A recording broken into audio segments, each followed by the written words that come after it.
Good evening, everyone. It's lovely to have you all here. You're very, very welcome, as always.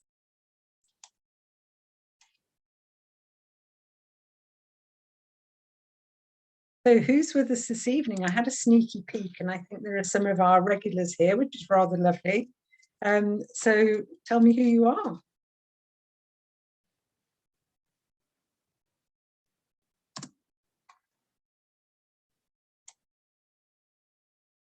Jenny from London, lovely. Mandy from Kidlington. Sue from Tackley, brilliant. I know there's more of you. David Lewis from South Wales. John and Lynn in Reading, good. Klaus from Germany, wow. That's marvellous.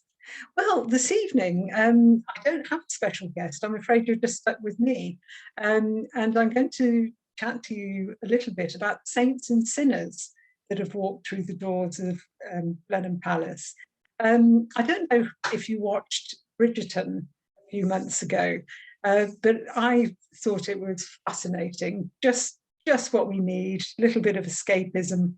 And I thought about it and I thought, well, actually, we've got our very own cast of Bridgerton at Blenheim Palace, so you don't have to go too far away. So without further ado, let me introduce you to some of our saints and some of our sinners, and you can decide and let me know what you think. Okay, so without further ado, let's introduce you to the very first one. So this young lady, her name was Arabella Churchill, and she was the Duke of Marlborough's older sister. Now, I'm going to have to go back a little bit just to explain a few things. Oh, sorry, actually, before I do that, I'm housekeeping, as it were. So please use the chat facility if you want to make a comment or, hopefully a nice comment or an interesting comment. If you want to ask a question, then please use the Q&A facility. You'll see the button on your little toolbar, and I'll answer questions at the end if I may. So, sorry, just to go back. So Arabella Churchill.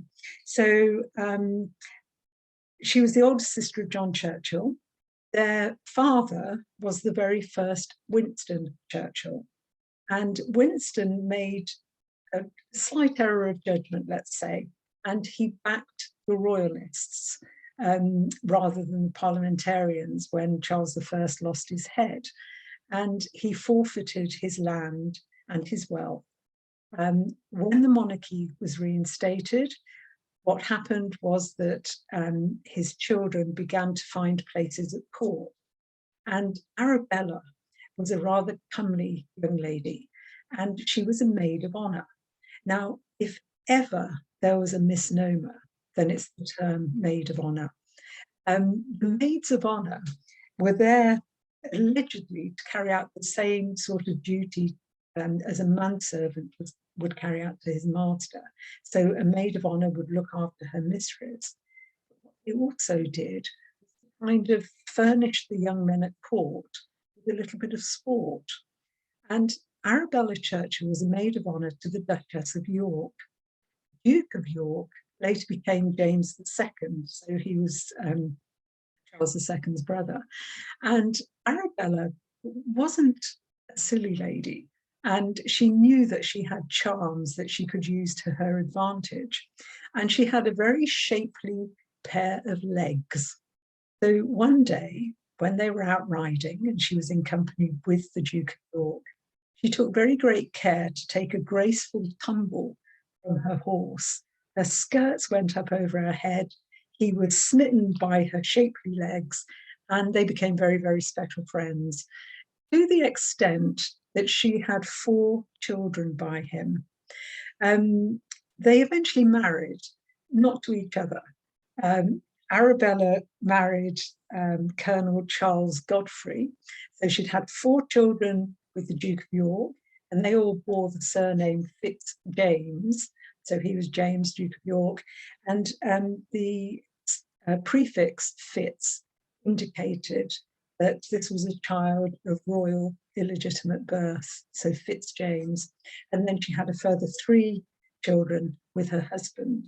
So Arabella actually had quite a strong position at court, and it served very well when her brother, John Churchill, first Duke of Marlborough, not that he was first Duke of Marlborough when he went to court, when he did come to court, it didn't do him any harm to have Arabella there. Now, John Churchill was a very handsome young man, and you can imagine that he was very popular at court. And his eye fell upon this lady, Barbara Villiers. Now, Barbara Villiers was already a very special friend of Charles II, and she was his favourite mistress. But nonetheless, John Churchill and Barbara Villiers started a relationship. And there is a story that they were at Hampton Court when the king actually discovered them in the bedchamber. And he took it all in good heart, and he hammered on the door and he shouted, "Go to it, you rogue. You have to earn your living somehow." And in fact, what happened, Barbara Villiers bore John Churchill's first child, a daughter, also called Barbara. And she paid him, or gave him, a gift of £5,000, which in those days, in the late 1600s, was an awful lot of money. And it meant that he could actually invest the money, and it produced an annuity for him. But in later years, Barbara was heard to remark that she paid much for very little service. So I think you have to make of that what you will. Now, I mentioned before that the court wasn't a place of very high morals at this time. And to the court came a young lady called Sarah Jennings. Her sister was already a maid of honour at court, and Sarah was there between the ages of 13 and 18, and she was born in 1660. And she was paid £20 a year, but it cost her more than that to actually keep that position, because you had to be able to dress accordingly and, you know, have suitable jewels and all the rest of it. Now, she and John were very attracted to one another, she and John Churchill.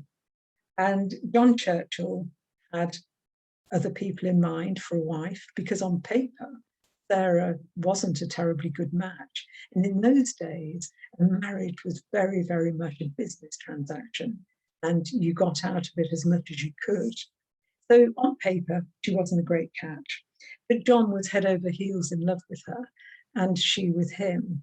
And in fact, she held out, and she said that if, you know, his happiness was in his own hands. So in other words, if he wanted the relationship to progress, then he needed to put a ring on her finger, and eventually he did. And I have to say, I'm sure there are those amongst you that have seen the film The Favourite, with Olivia Colman as Queen Anne and Rachel Weisz as Sarah, Duchess of Marlborough. And in it, they make out that there was a lesbian relationship between the Queen and Sarah Jennings. Now, I have absolutely no doubt in my mind from what I've read that Sarah and John were absolutely devoted to one another. And just to give you an idea, there's a little snatch from a letter that Sarah writes to her husband while he's away on campaign. And he was frequently away. And she says, "Wherever you are, whilst I have life, my soul shall follow you, my ever dear Lord Marlborough. And wherever I am, I should only kill the time, wish for night that I may sleep, and hope the next day to hear from you." So I think that speaks volumes. What spoke even more to me was when John died in 1722, Sarah was left a widow, obviously, And she was a very, very wealthy widow by that time. And she received a couple of proposals of marriage. And one of them was from the Duke of Somerset. And uncharacteristically for Sarah, but she was quite a sparky individual, to say the least. She actually let him down quite gently, and she went as far as to find another suitable match for him. But she wrote to him and said, "If I were young and handsome as I was, instead of old and faded as I am, and you could lay the empire of the world at my feet, you should never share the heart and head that once belonged to John, Duke of Marlborough." So even after his death, in her lonely years, there was no one that could compare to him. So I think that's a rather nice story. And as I say, they did get married, and they had a brood of children. And these are just 4 of their daughters and 1 of their sons. They actually had their first child, Harriet, died as an infant, and they had another son who died as a toddler. And very sadly, the son that you can see on the right here also predeceased parents. And so the dukedom looked as though it was going to die out before it had even become established. But because of the friendship between Sarah and the Queen, a special act of Parliament had been passed, which enabled the title, Duke of Marlborough, to go to and through the female line. Now, if you think this was back in the early 1700s, and just cast your mind back a few years to when William and Kate were expecting their first child, and there was a huge debate over whether their firstborn, if it were a girl, would have been next in line to the throne. And eventually it was decreed that yes, if Prince George had been a girl, she would have been next in line. This family had it sussed years ago. So what happened when John died in 1722, the title went to his daughter Henrietta, and his eldest daughter, and you can see her here. Now, I'm a huge fan of Jane Austen, and Pride and Prejudice is one of my favourite books. And I laughed at Alison Steadman when she played Mrs. Bennet, and she was so concerned to get her daughters married. But of course, in reality, that's how a woman would be well cared for to make a good marriage. And Sarah was just like Mrs. Bennet in that respect. And she made sure that Henrietta, when it was her time, made a good marriage. And she married so Henrietta's on the left, and she married this gentleman here, Francis Godolphin. And Francis Godolphin was the son of one of their oldest and dearest friends, Sidney Godolphin, who was the Lord High Treasurer, the Prime Minister, as we would call him today. So Francis was a thoroughly decent man, thoroughly decent, boring men in England. And so it was noted that if you were at a gathering of any sort and Francis Godolphin walked into the room and people would disappear as though by magic, the only thing that he really loved was his racehorses.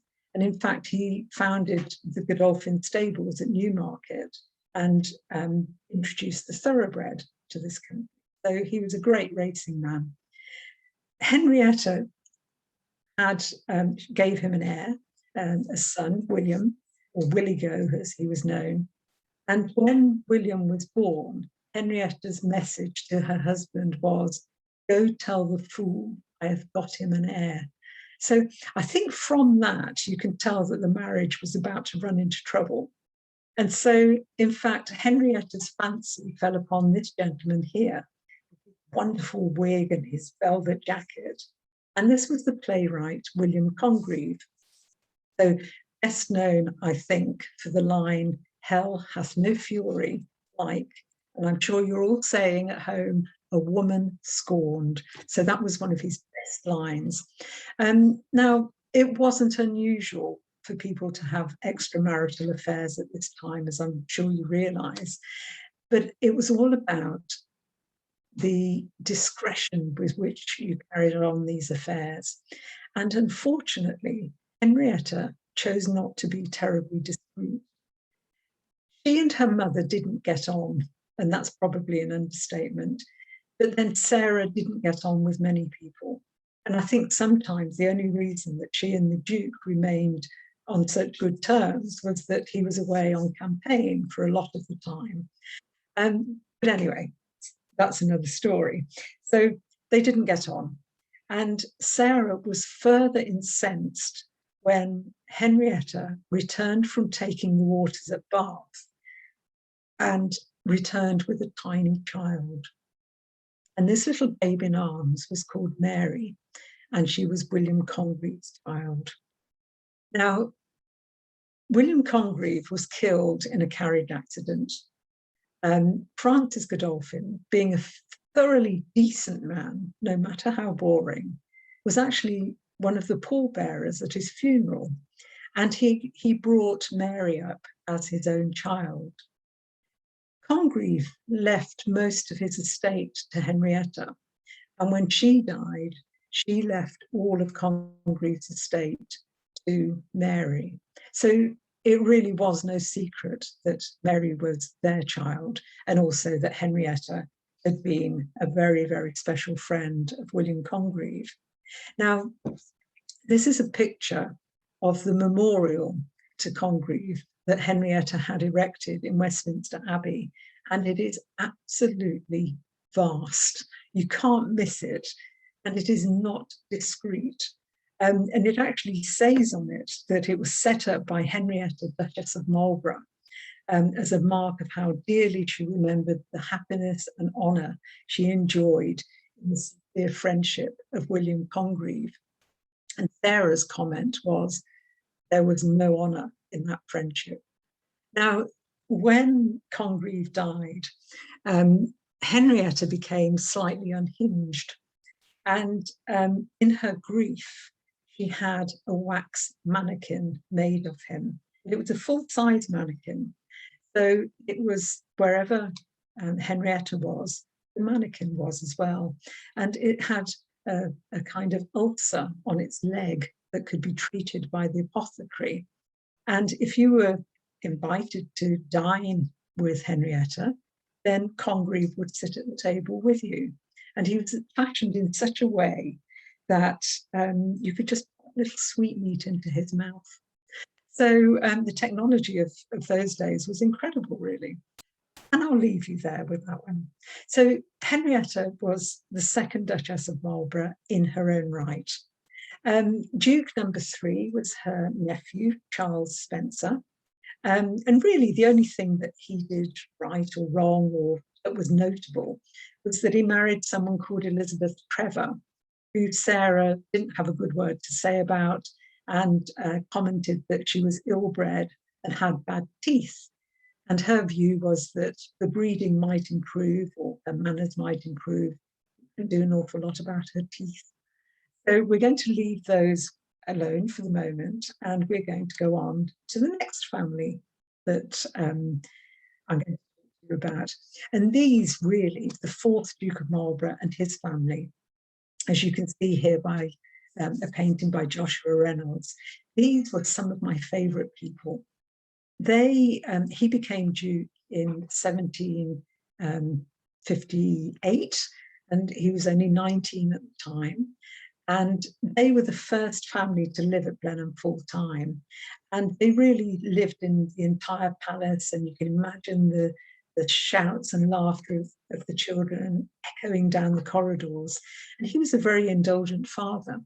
And it became very fashionable in the later part of the 1700s, put on theatricals, shows and plays for your neighbours. Now, I have children, and they loved to dress up and put on shows for me when they were little. And I used to give them a box and a sheet, say, off you go and get on with it. Now, the Duke went a bit further than that. He converted the Orangery at Blenheim into a 200-seater theatre, seated theatre. And they would put on a play once or twice a year, and they would sell tickets to the great and the good in the area, and they would perform. And it was a rather lovely thing to do. There weren't enough of them to fill all the roles in the plays that they had. And so they would invite, occasionally the servants would take part, but they also invited students and dons from Oxford University, which of course was just next door. And if you look at the little girl in front here, in the peach-coloured dress, her name was Charlotte. And Charlotte fell in love with one of these Oxford people. And his name was Edward, sorry, not Charles at all, it was Edward Nares. And Edward Nares was a don at Oxford. He was a professor. But of course, that wasn't quite aristocratic enough for Caroline, the Duchess. I mean, look at her, look how proud she is. She was reputed to be one of the proudest women in England. And when they asked permission to marry, they were refused. Now, eventually they did marry against her parents' wishes. And the only way they were allowed to marry was on condition that Charlotte never set foot in Blenheim Palace again. So they were married.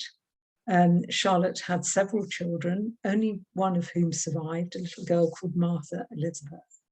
And she died, Charlotte died 5 years after they were married, and before they could be reconciled. And the Duke's sister, one of the Lady Diana Spencers in the family, wrote about it, and she said, "Poor thing, the story is too horrid to write.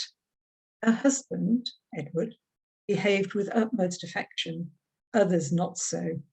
Her parents' hard-heartedness helped break her heart.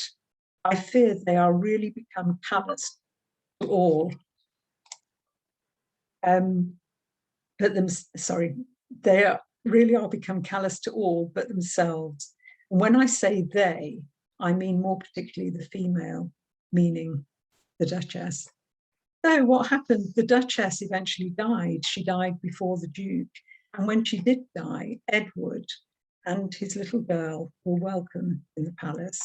And the Duke arranged for Charlotte's body to be removed from Ardleigh, where it was buried, and interned in the Blenheim vault next to his, where it lies to this day. So rather hard-hearted, I think. But I mentioned briefly Diana, the Duke's sister. So again, marriage, very, very important. She married Lord Bolingbroke, who had lands in Wiltshire, nearby Wiltshire. And on paper, it was a very good marriage. Again, she did her duty and she provided him with 2 sons, so the line was assured. But unfortunately, Bolingbroke was a bully, and he abused her physically, and he drank and he gambled. And eventually, he realized that his wife was expecting another child. He also realized that it couldn't possibly be his. And by this time, Diana had met and fallen in love with his character, a very fine dandy called Topham Beauclerk. And Bolingbroke decided that he would divorce her for criminal conversation. I think is a wonderful term, which means adultery. So that was quite scandalous in those days. There was divorce, but an act of parliament had to be passed in order for it to be approved. So Diana married Topham Beauclerk, and that was fine. Only, again, he was a bit of a mess, and he was addicted to laudanum, which is alcohol and opium mixed together. And he became increasingly dishevelled and unkempt. And in fact, when they were at Blenheim for a weekend, he boasted that he had enough lice about his person to people a parish. Now, he died a few years later, and Diana applied to her brother for help, but it was denied. And so she actually kept heart and soul together by painting. And this portrait that you see of her on the left of your screen is actually a self-portrait. And at a time when many young ladies were taught to paint and draw, she was actually very, very talented. And she because she was quite notorious, it became quite something to have a piece of her work in your collection. So she did very well. The other thing she did, she was commissioned by Josiah Wedgwood to design for his pottery. So, as I say, despite everything, despite the difficulties that she had with her brother, she was able to manage. And again, in those days, if you think about it, for a woman to make her own way in the world, it was quite something. Now, this is an interesting cartoon. I'm just going to go back a couple of slides. So we're looking at the fourth Duke and his family again. And the little boy on the left here, another George. So his father was George, he was George. And strangely enough, he also christened his eldest son George. So he was going to become the next Duke, fifth Duke of Marlborough. And going back to the whole business of marriage, he was a very good catch. And so there was a peculiar story about a Mrs. Gunning who had two very beautiful daughters, but no money, who wanted to make a good match for her girls. And she decided that Lord Blandford, as he was then, and so between her daughter and herself, they concocted a whole series of false letters, which looked as though her daughter and the Lord Blandford were engaged to be married. And furthermore, she then tried to sue him because he wasn't going to marry her, of course, because he didn't know anything about it. And this is a cartoon that appeared, and it shows the Gunnings laying siege upon Blenheim Palace. So this is Miss Gunning, that's her mother. And this is the Duchess of Bedford, Caroline's mother, who had a hand in it as well. But it was a complete and utter farce. So, of course, the fifth Duke, who you can see here, top left, decided that the best thing to do would be to marry, but not Miss Gunning. And in fact, what happened, he had fallen in love with a lady called Mary Ann Sturt.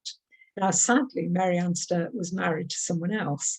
And despite this, she did have a child by Lord Blandford. He then did marry in order to try and forget his love. And he also frittered away a huge amount of money. He lived at first at White Knights in Reading, and it's the site of where Reading University is to be found today. And he was a great collector, a bibliophile, and he collected rare orchids and all sorts of things, and he gambled. And this book that you see here, in these three illustrations, is a very rare edition of the Decameron, which is a book by an Italian called Boccaccio. And he bought this book for, and let me just get the figures right for you, because they are just extraordinary. He bought it for £2,260, which is the equivalent of about £165,000 today. So on one book. Now, unfortunately, he fell into debt to the tune of, again, the equivalent of many millions today. And he had to sell the book just a year or two later. And he sold it for £918. So he made a whopping great loss on it. And reports of the time as well say that he had to sell almost everything. And he said, the report says that 100 pair of shoes, 200 pairs of leather breeches were taken for the settlement of bills. So this Duke has gone down in history. He's known as the Profligate. On a personal note, when he came to Blenheim, when he eventually lived at Blenheim, his wife decided she had had enough, left him. And he installed his lover, a young girl called Matilda Glover, onto the estate. So by the time he died, he had had 6 children with his wife, Susan, 6 children with his young mistress, Martha Glover, and the first one to Mary Ann Sturt. And if my sums are right, that's 13 of them. And he actually ended his life just living off the money from John Churchill, the first Duke's annuity that Barbara Villiers had given him. And the footmen were actually bailiffs, and he had to live off the game in the park and any fish that he could find in the lake. It was a very sad and sorry period in Blenheim's history. Now, his son, you can see at the bottom left here, another George, the 6th Duke of Marlborough. He became Duke in due course. And he started off, again, thinking of marriage, etc. He made a fake marriage with a girl called Susanna Law. What was fake about it? Well, the fact that the ceremony was carried out by his brother, and his brother was not a clergyman. So Susanna Law thought she was married to Lord Blandford, as he was at the time. And the penny didn't quite drop. You know, I don't know how she thought she was married when they lived together and whatever. So that wasn't a great time in Blenheim's history either. And he was a bit of a scoundrel, to say the least. So when he died, he actually ordered that all his papers be burnt. So we don't have that archive, unfortunately. He did spend a lot of money at Blenheim, and he actually moved the kitchens from the Kitchen Courtyard, the first courtyard where you come in when you come to Blenheim, and he moved them inside the palace because he was sick of having cold food, what we can attribute to him. So we're going to move on and just move on to, hold on, sorry. I'm just, okay, I was just having a quick look at the questions, and I will come to them at the end if I may. Okay, so we're going to come on to the 7th Duke of Marlborough, and you can see a photograph here of the 7th Duke and the 7th Duchess, and they were really typical Victorians in any sense of the word that you can imagine. They were very prim, they were very proper, and they were very hardworking, I have to say. So on the right, there's the Duchess, who was Winston Churchill's granny, and she's reading a letter that was sent to her from Queen Victoria. And the letter is a tribute to the work that she did in Ireland to help relieve the suffering of the results of the second famine. Now, what were they doing in Ireland, I hear you ask? So let me tell you. So this is their eldest son, who was known as the Wicked Duke. And he was called the Wicked Duke by his younger brother, Randolph, who you see here. The Wicked Duke, again, another George, married very well, but he fell in love with a lady called Edith Aylesford. And again, that would have been absolutely fine if it wasn't for her husband. He decided that he was going to divorce his wife and marry Edith. And I mentioned before, there was divorce, but it was quite something. And it was a social no-no. It was a great scandal when it happened. So Randolph thought that what he would do to prevent the divorce and prevent the scandal was to try and blackmail the Prince of Wales. So it's the Prince of Wales who later became Edward VII. Randolph had access to some letters between the Prince of Wales and Edith Aylesford.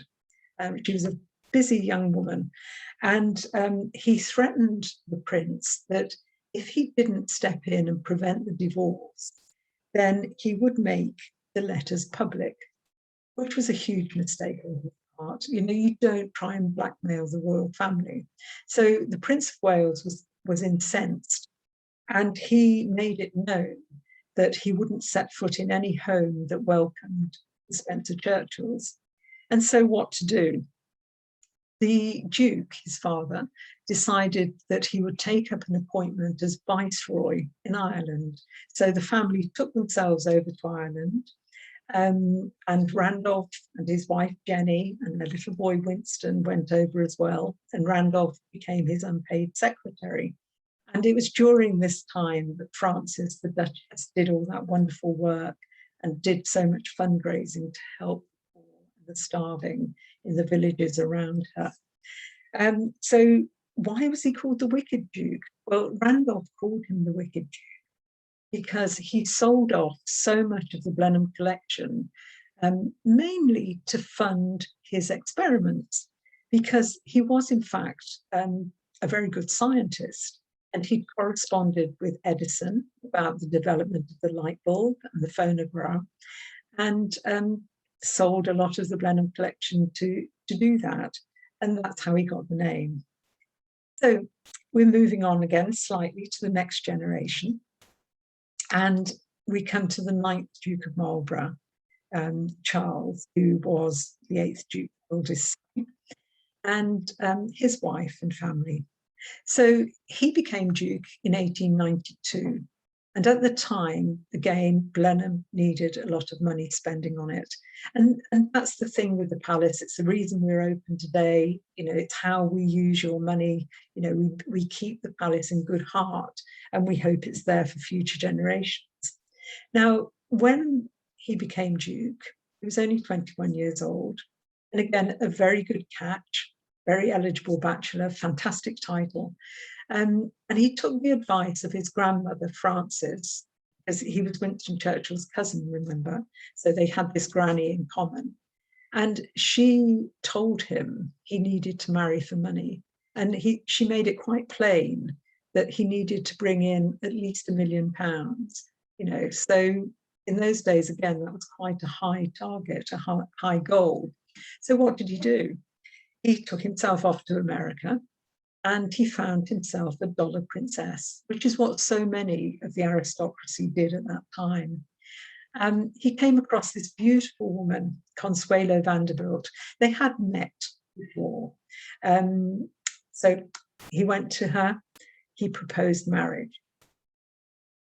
She refused him, turned him down point blank. She thought she was engaged to another man. So, you know, she was in love with someone else. Why would she want to marry the Duke, who she hardly knew?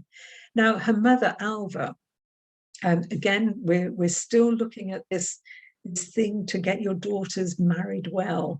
Now, they obviously didn't need the money because Consuelo was an incredibly wealthy heiress, but Alva really wanted her daughter to marry into the British aristocracy.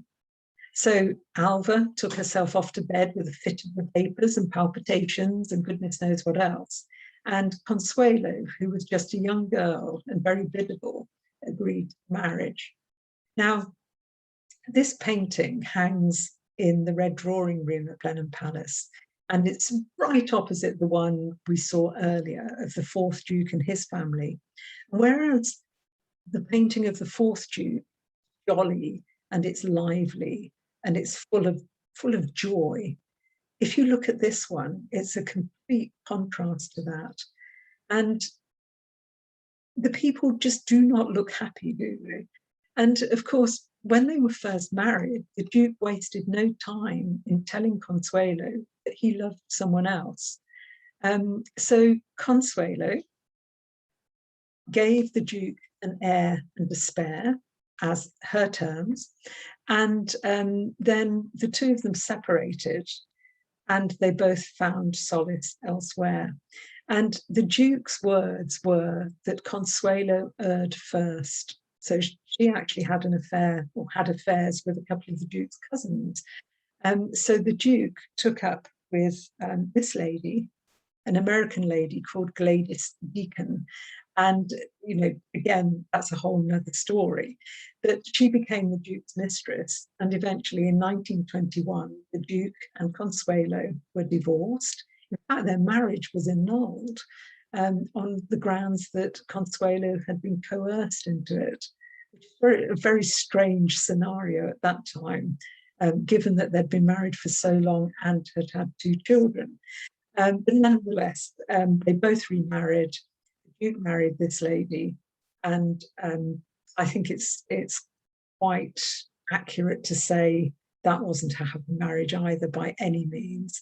And the Duke died in 1934, or they could actually divorce.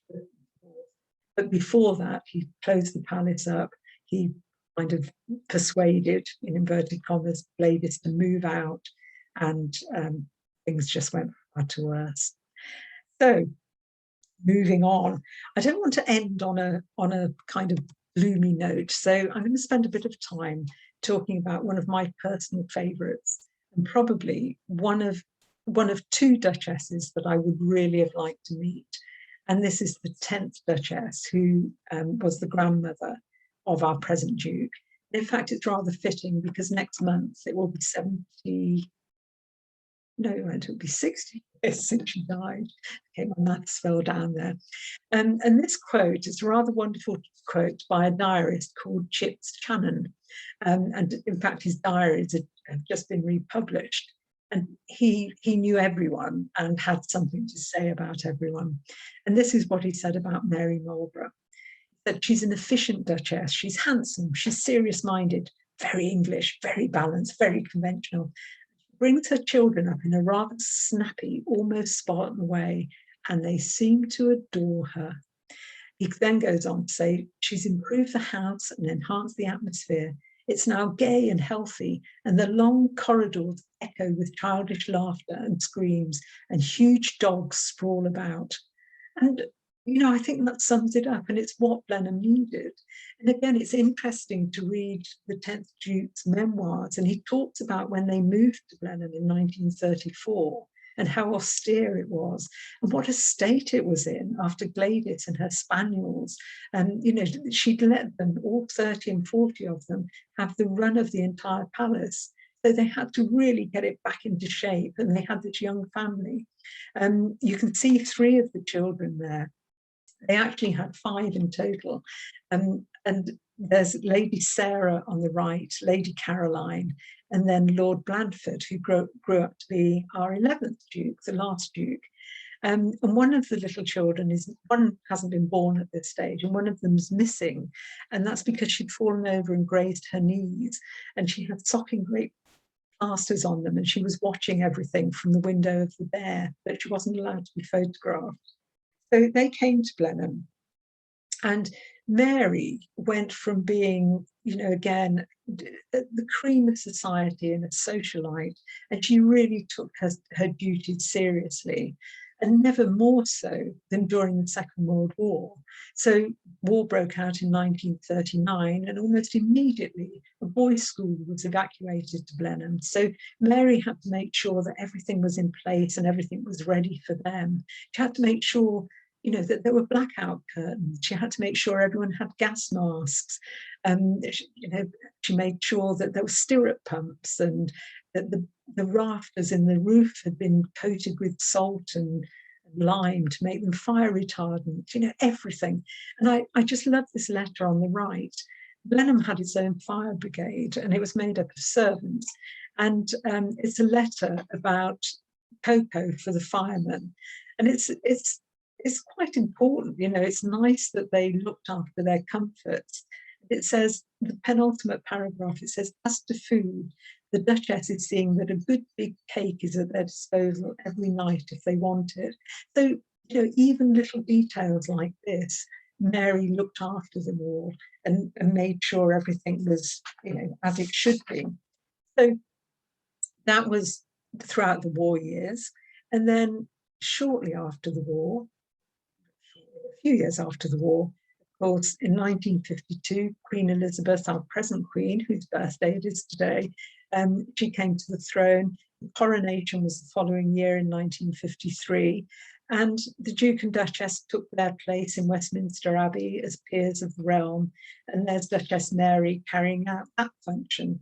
But of course, as soon as she'd finished with that, she rushed back to Blenheim, where they were having a huge ox roast for all the Woodstock people and all the locals. And again, you know, there she is, she's got her overall on, she's supervising. And it must have brought back to her the days of the war when she was organising the British restaurant in Woodstock, which catered, you know, it gave good, warm, cheap food to whoever needed it.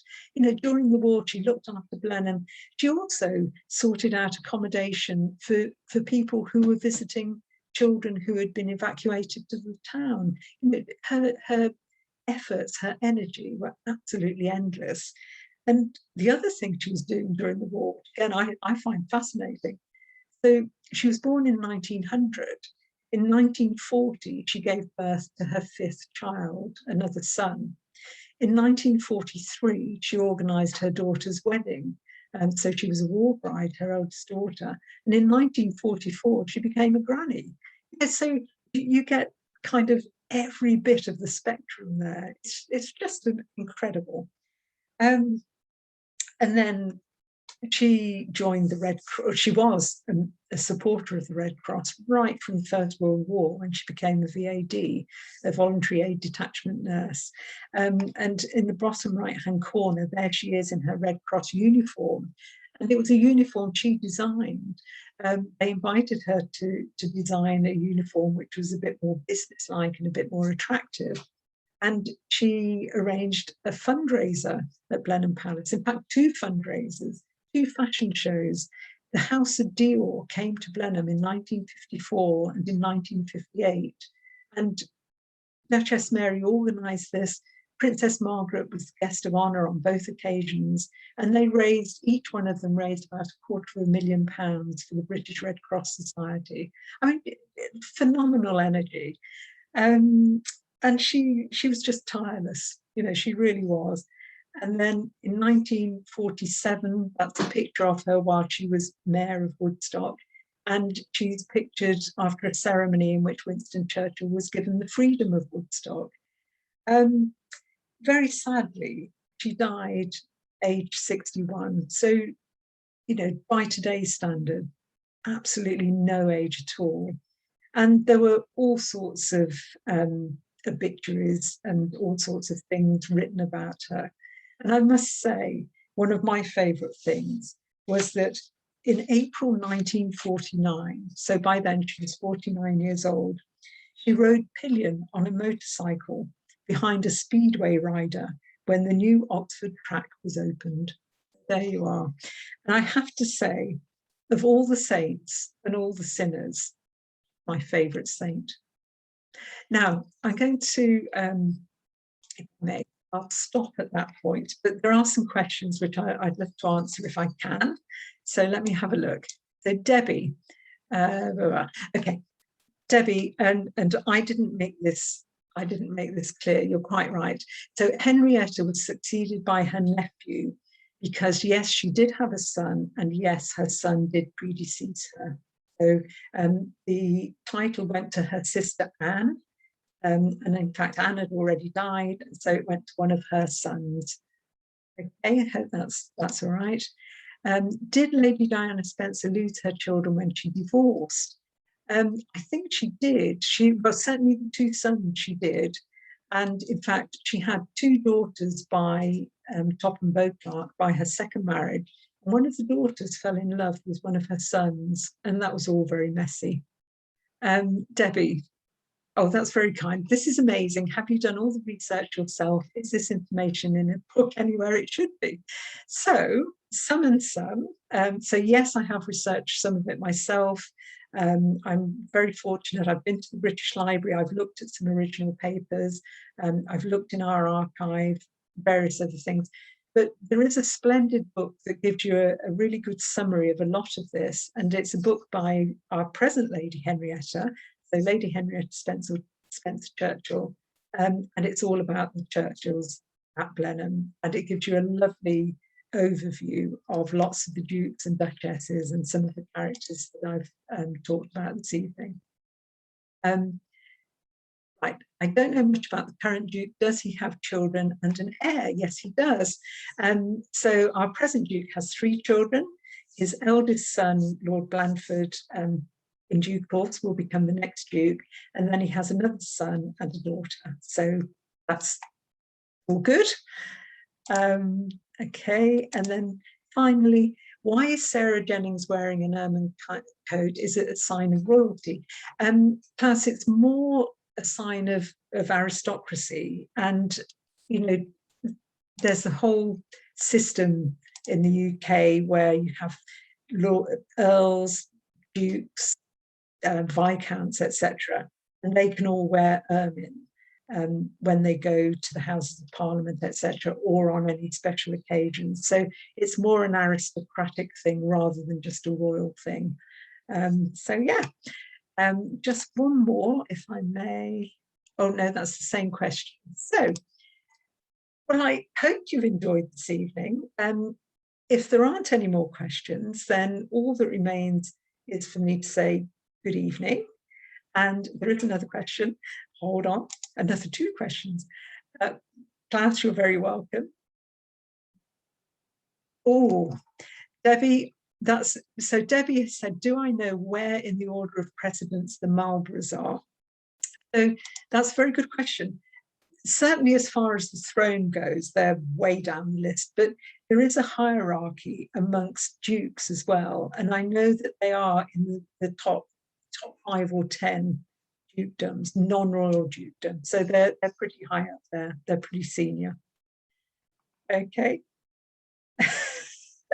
David, that's lovely.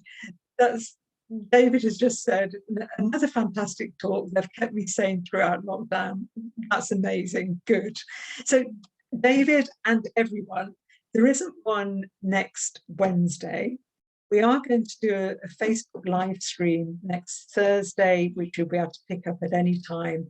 And I'm going to chat to wonderful Pete Seawood, who's our photographer, and he makes videos and all things around Blenheim, and just to see how he does this. And then in 2 weeks' time, I'm going to talk to 2 of my colleagues who were butlers to the last Duke, and they are just fantastic. And I hope you'll join me again in a couple of weeks' time. Okay, so thank you very much and good evening.